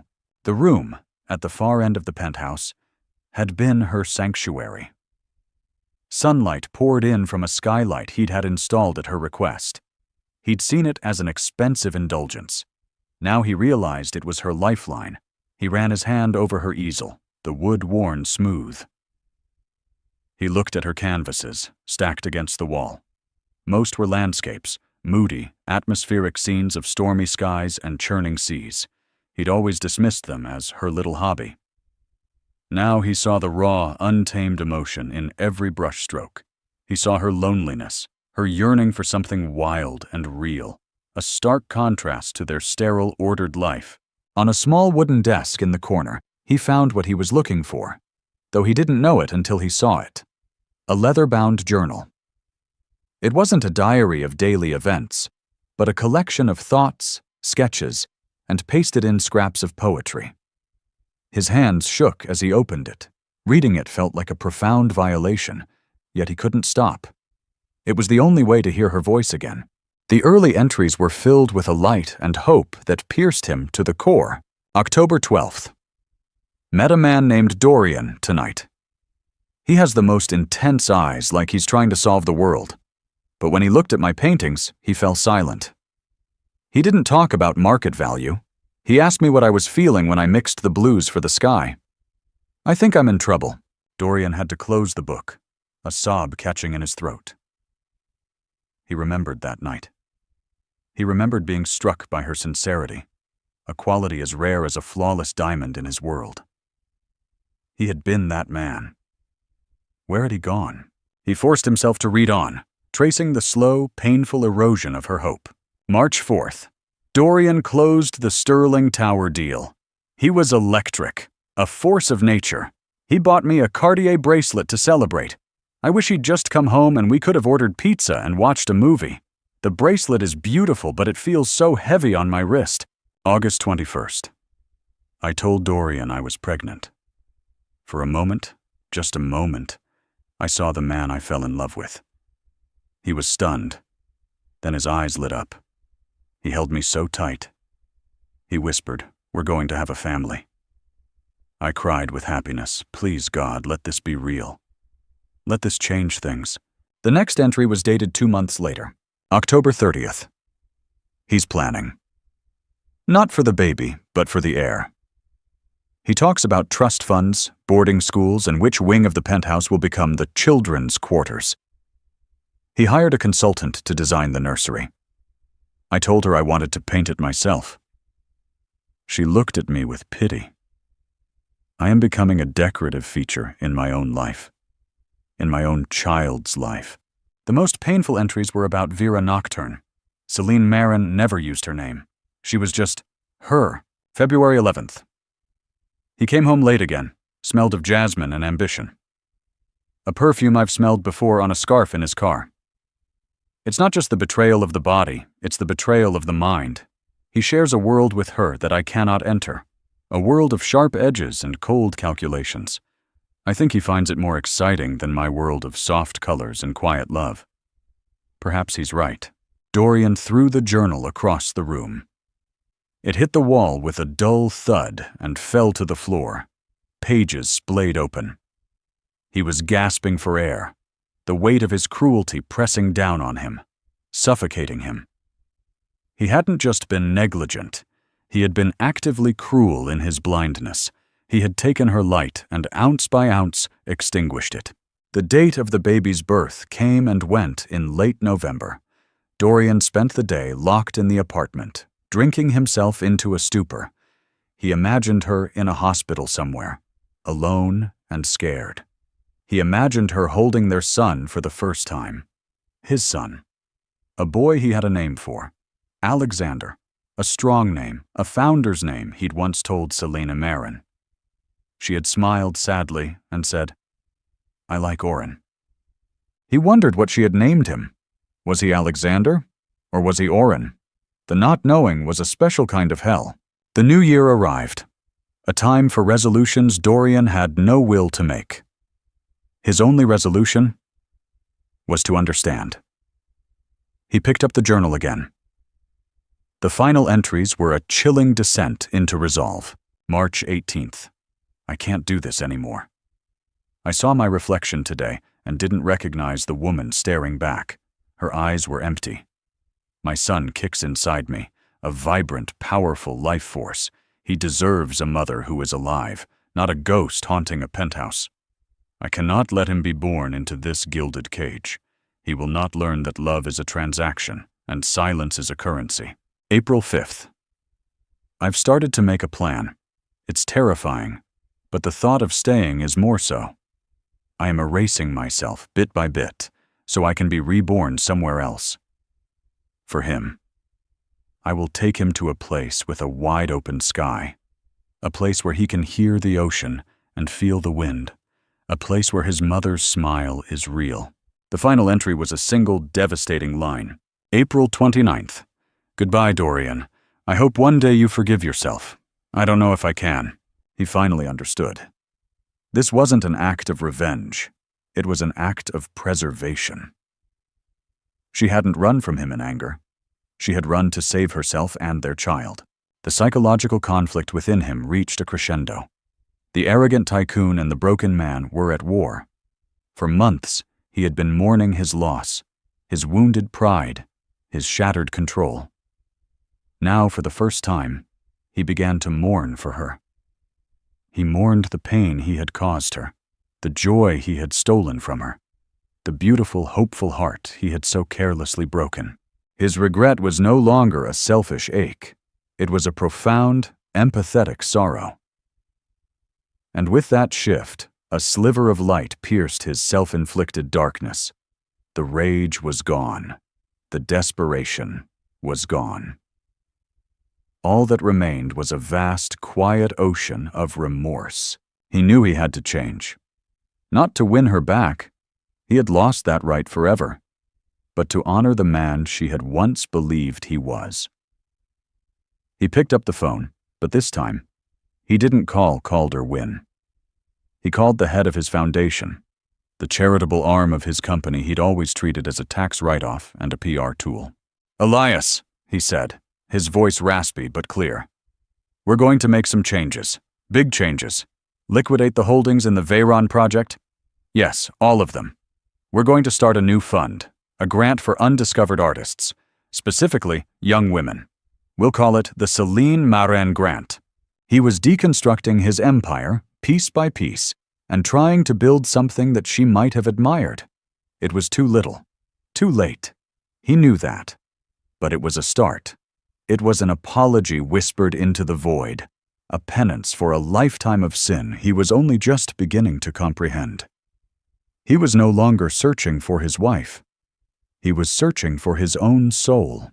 The years that followed were a quiet, steady dismantling of the man Dorian Vale had been.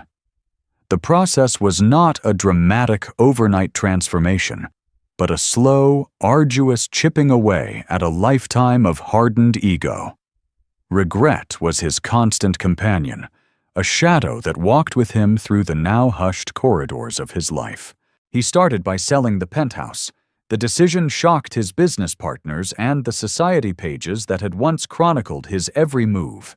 To them, the Fifth Avenue apartment was the ultimate symbol of his arrival, the peak of the mountain.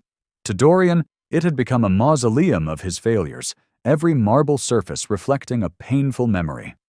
He sold it at a loss to a Russian oligarch, not caring about the money. He just wanted out. He moved into a modest but elegant brownstone in the West Village, a neighborhood with tree-lined streets and a sense of history. The space was smaller, warmer, filled with wood and books instead of chrome and glass. For the first time in his adult life, he lived in a home, not a statement. He began to systematically restructure his company. The aggressive, borderline predatory tactics that had made him a legend were phased out. He pulled out of deals that would displace long-term residents, he invested in sustainable green building practices, and he championed projects that included community spaces and affordable housing. His old rivals called him soft. His COO, a man who had worshipped Dorian's killer instinct, resigned in protest. Dorian let him go, without a fight. Profit was no longer the sole metric of his success. He was building a legacy Celine Marin would not have been ashamed of. The Celine Marin Grant became his quiet obsession. He poured millions into it. Not just his money, but his time. He, the man who couldn't be bothered to look at his wife's paintings, now spent his weekends in dusty art studios in Brooklyn and the Lower East Side, talking to young artists. He learned to listen again. He learned to see the world not as a balance sheet, but as a canvas of human emotion. He saw Celine Marin in every hopeful, paint-splattered young woman he met. He was funding their dreams in a desperate, futile attempt to atone for having crushed hers. He never stopped paying Calder Wynn. The PI had become less of an investigator and more of a confessor. Once a month, they would meet for coffee. The pretense of the active search was long gone.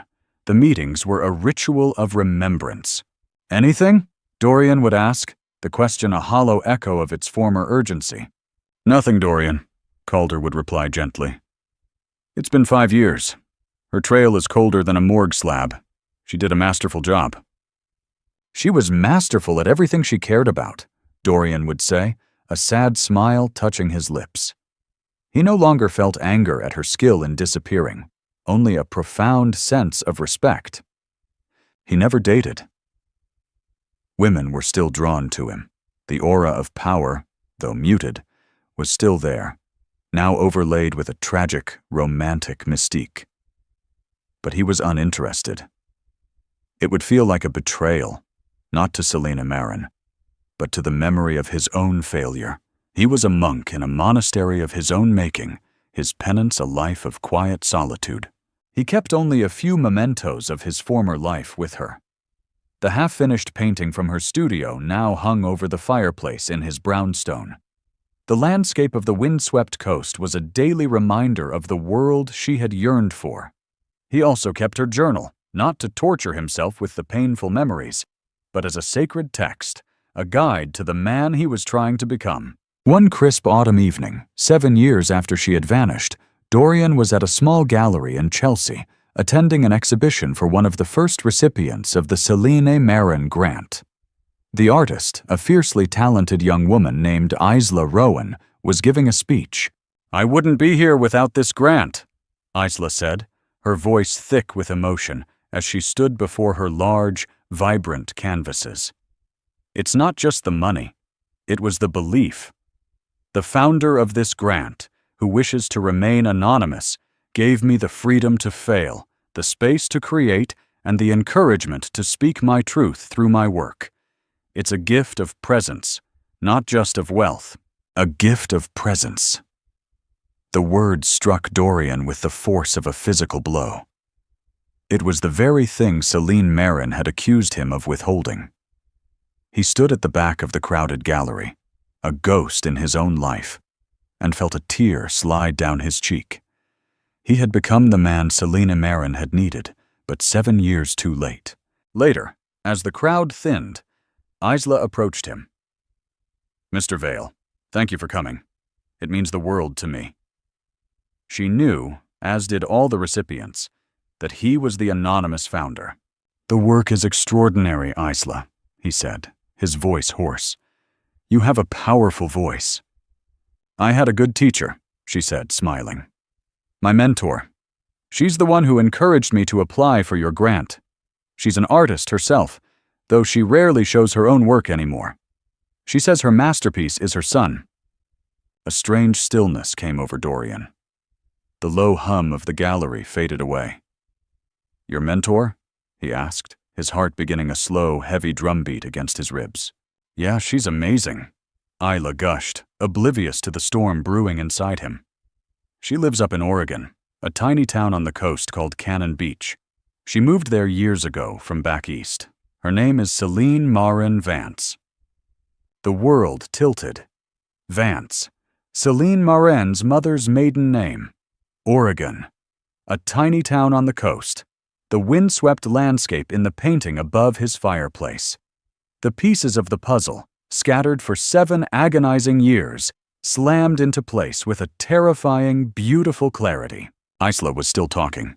"Her son, Oren, is the sweetest kid. He's about 7 now. The spitting image of her. Oren, not Alexander, Oren." Dorian could barely breathe. He felt a dizzying rush of emotions, shock, terror, and a wild, uncontainable joy that was so foreign it felt like pain. She was alive. She was okay. She had a son. His son. "Mr. Vale, are you all right?" Isla asked, her face etched with concern. "You're as white as a sheet." Dorian swallowed hard, forcing himself to nod. "Yes, fine. Just a bit overwhelmed by the beauty of your work." He managed a weak smile. "Excuse me, I need to get some air." He walked out of the gallery and onto the cool Chelsea street, his legs unsteady. He leaned against the cold brick of the building, gulping in the night air. He had the answer. After 7 years, 2,055 days of regret, he had a location. Cannon Beach, Oregon. The old Dorian would have been on a private jet within the hour. He would have descended on the town with a team of lawyers, ready to claim what was his. He would have made demands, asserted his rights, torn her peaceful world apart in his selfish need for reunion. But he was not the old Dorian. He stood there on the pavement, the city lights blurring through his tears. and was faced with the ultimate test of his redemption.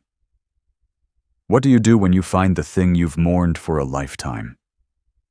He knew he had no rights. He had abdicated them in a storm of neglect and betrayal. Showing up on her doorstep would be an act of supreme selfishness, a violation of the peace she had fought so hard to create for herself and their son. His penance demanded one final sacrifice. To truly love her, he had to let her go. Even now that he knew where she was, he could not, would not, be the storm that wrecked her beautiful, wind-swept coast. But he had to see him. Just once. He had to see the son whose existence had reshaped his own. He would go not as a father, not as a husband, but as a ghost. He would see, and then he would vanish, leaving her to the life she had chosen. It was the only way to prove he had truly changed. It was the only way to finally forgive himself. The flight to Portland was the longest 3 hours of Dorian's life. He flew commercial, wedged into a window seat in coach, the anonymity a comfort.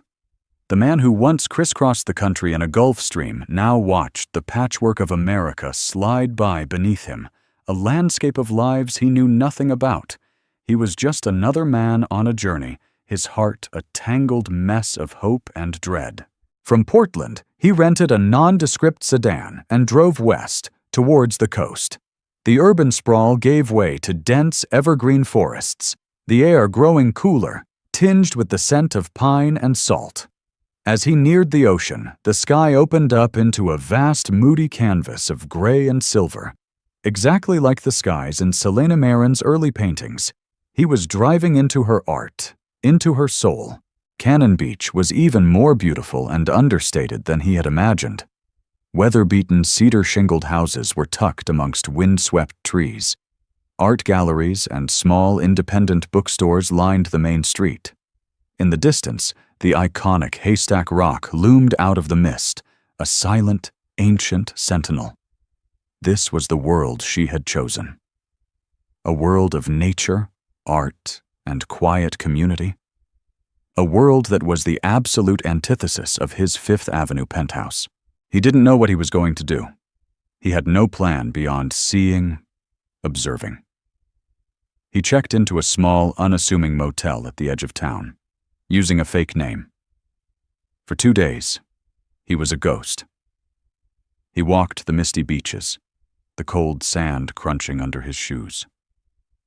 He watched the waves crash against the shore, a relentless, soothing rhythm. He was terrified of seeing her, and terrified that he wouldn't. He learned from the talkative owner of the local coffee shop that there was a small community art fair at the town hall that weekend.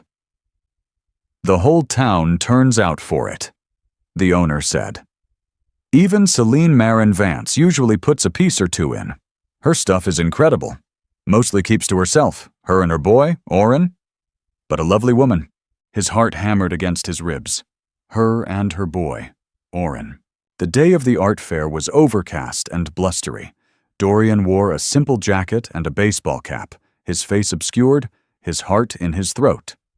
The town hall was a warm, bright space, filled with the murmur of conversation, the scent of cider, and a riot of local creativity. There were handmade quilts, intricate pottery, and vibrant photographs of the coastline. And then he saw it. In a corner, away from the main thoroughfare, was a single, large canvas. It was unsigned, but he would have known the brushstrokes anywhere on Earth. It was a painting of Haystack Rock at sunrise, but the genius of it was in the foreground. On the beach, a small boy with a mop of dark, curly hair was holding his mother's hand. They were painted from behind, two small figures looking out at the immense beauty of the world. The painting wasn't just a landscape. It was a portrait of love, of safety, of a world complete in itself. He was so engrossed he didn't notice the small figure who darted past him, laughing. "Orrin, slow down," the voice. It was hers. Older, richer, but unmistakably Celine Marin's. Dorian's blood ran cold. He froze, his back to her, his hand gripping the edge of a display table to steady himself. He forced himself to turn, slowly, carefully. And there she was. She was more beautiful than he remembered. The years had been kind to her. There were fine lines around her eyes, but they were smile lines. The weary sadness that had haunted her in New York was gone, replaced by a calm, self-possessed serenity. She was dressed simply, in jeans and a worn wool sweater, her hair tied back in a loose ponytail. She was radiant, she was whole, and next to her, clutching a cookie, was the boy from the painting. He had Celine Maren's hazel eyes and gentle smile, but he had Dorian's dark, curly hair and the determined set of his jaw. He was a perfect, heartbreaking fusion of the two of them. He was Oren, his son. Oren looked up, and his eyes, for a fleeting, random second, met Dorian's from across the room. It was like looking at a ghost of himself, at a life he should have had. The boy, of course, saw nothing more than a stranger and quickly looked back to his mother, tugging on her sleeve. Celine Maren laughed, a sound so pure and lovely it broke Dorian's heart all over again, and knelt to wipe a smudge of chocolate from her son's cheek. In that simple, maternal gesture, Dorian saw a universe of love and contentment he had no part in and no right to disturb. This was it. This was the moment of truth. The final test of his 7-year penance. He could walk over there. He could say her name. He could shatter her peace and introduce a storm of confusion and pain into his son's life. Or he could leave. He looked at her, truly looked at her, one last time. He saw her happiness. He saw the beautiful life she had built from the ashes of the one he had destroyed. And he knew with a certainty that was both devastating and liberating what he had to do. His redemption wasn't in being with her. It was in loving her enough to stay away. As he turned to leave, her head lifted, as if she sensed a shift in the room's atmosphere. Her eyes scanned the crowd, a flicker of something. Curiosity, recognition, on her face. For one heart-stopping second, their gazes locked across the crowded room. He saw a flash of confusion in her eyes, a slight widening, the tilt of her head as if trying to place a familiar ghost. There was no anger, no fear, just a flicker of a long-forgotten past. Dorian held her gaze for a single, silent beat. He gave her the smallest, almost imperceptible nod. It was an apology, a farewell, a blessing. Then he turned and walked out of the town hall, out of the art fair, out of her life, for good. He didn't look back. He got in his rented car and drove away from Cannon Beach. The image of his son's face and his wife's peaceful smile burned into his memory. His lifetime of regret wasn't over. It was a scar he would always carry. But as he drove back towards the airport, a profound, quiet peace settled over him for the first time in 7 years. He had lost his wife and son, but he had finally found himself. He had become a man worthy of their memory, and that, in the end, was its own form of salvation. Before he left Portland, he did one last thing. He called his lawyer and arranged for the creation of an anonymous, irrevocable trust fund in the name of Oren Vance. It was a fortune, enough to ensure he would never want for anything. There were no strings attached, no way to trace it back to him. It was a final, silent gift from a father his son would never know. A ghost's provision. A last, whispered, "I'm sorry." Dorian Vale's story isn't about getting the girl back. It's about the devastating consequences of taking love for granted and the agonizing, lifelong journey toward redemption.